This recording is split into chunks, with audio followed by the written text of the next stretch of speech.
In this video, we're tackling an essential problem in scalable distributed systems: how to efficiently and evenly distribute requests or data across multiple servers. The challenge is to design a distribution strategy that minimizes disruption when the system scales. That is, when servers are added or removed. Enter consistent hashing, a clever hashing technique that ensures only a minimal number of keys need to be remapped when the number of servers changes, unlike naive hashing methods which can cause large-scale reshuffling. This approach underpins many scalable systems such as distributed caches, load balancers, and sharded databases. The problem is to design an efficient and even way to distribute requests' data to different servers. Consistent hashing is a hashing technique that ensures a minimal number of keys need to be rehashed when the hash table is resized. Let's start by understanding what a hash space is. In consistent hashing, we typically think of the hash space as a fixed range of values, often represented as a circular or ring-like structure called a hash ring. Imagine this as a clock where the values wrap around once they reach the maximum. Every item that we want to store, for example, a user ID or a file, is first passed through a hash function to map it onto a point on this ring. This gives us our hash keys. These keys represent the location of the data on the ring.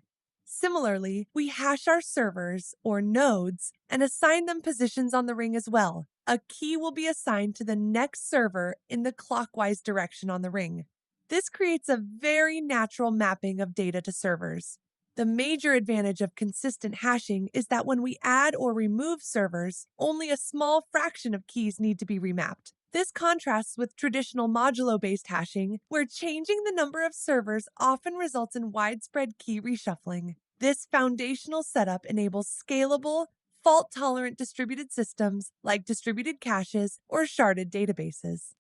Let's walk through how consistent hashing operates in a distributed system. Server lookup.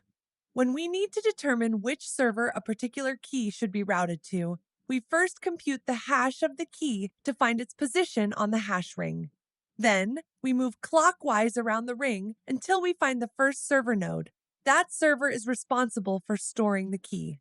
Adding a server. If we add a new server to the system, we hash its identifier to place it on the ring. The only keys that are affected are those whose hash values fall between the new server and its immediate counterclockwise neighbor.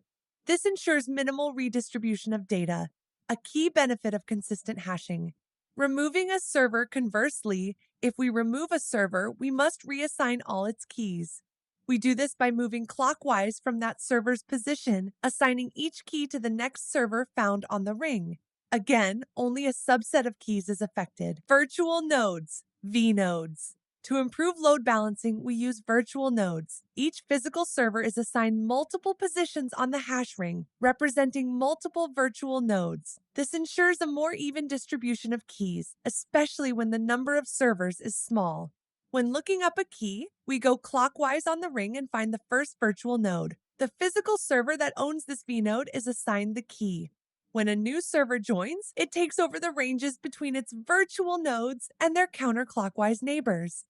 If a server is removed, the ranges between its VIA nodes and their counterclockwise neighbors are reassigned to the next available nodes.